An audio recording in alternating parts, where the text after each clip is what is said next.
Welcome to Take 5, your 5-minute inspirational message from Solid Rock Drogheda.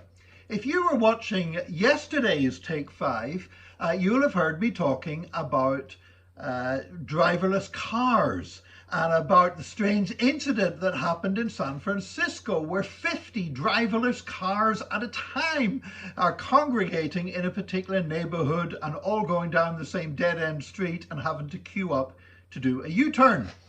Now, strange as that is, it reminds me of something that happened to me way back in the 1980s. The late 1980s, I was assistant pastor of a church in the north of England, and I would supplement my income in many different ways. Sometimes I would drive taxis, I would work in warehouses, and I also sold life insurance.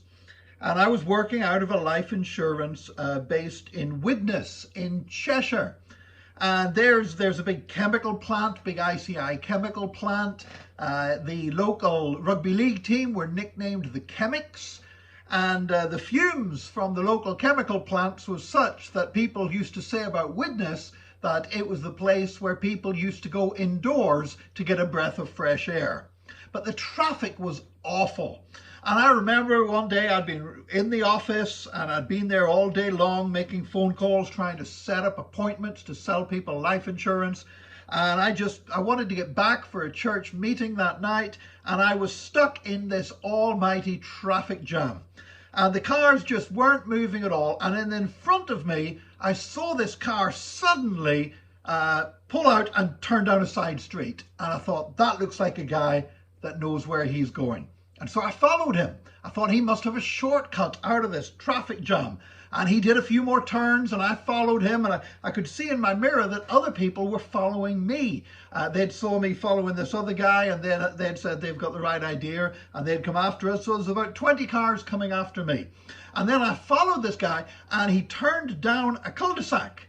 And I turned in after him, and all the cars after me turned in. We didn't realize it was a cul-de-sac.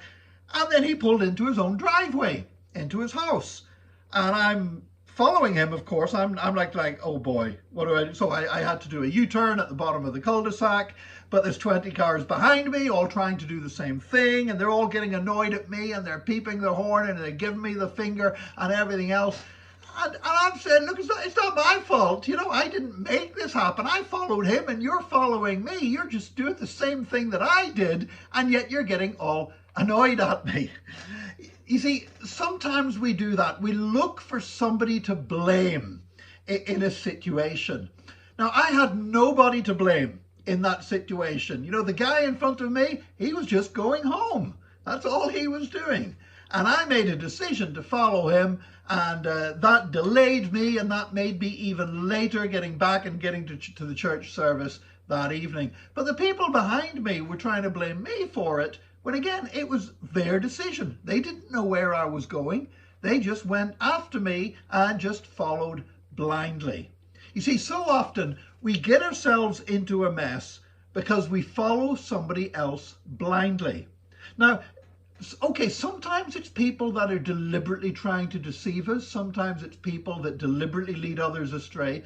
But most times it's not. Very often somebody else makes a poor decision, and then we just blindly follow them. And we can't really blame them for what happens as a result. It's our fault for following people blindly.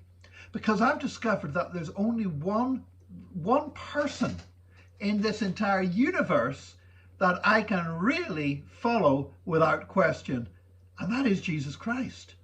And as I follow his directions and his plans for my life, they are the right plans. But I've discovered there's nobody else that I can follow blindly.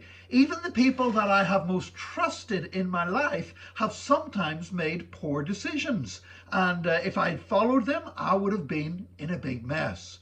So it's good to learn from one another. It's good to be inspired by other Christians. It's good to receive help and advice from other Christians.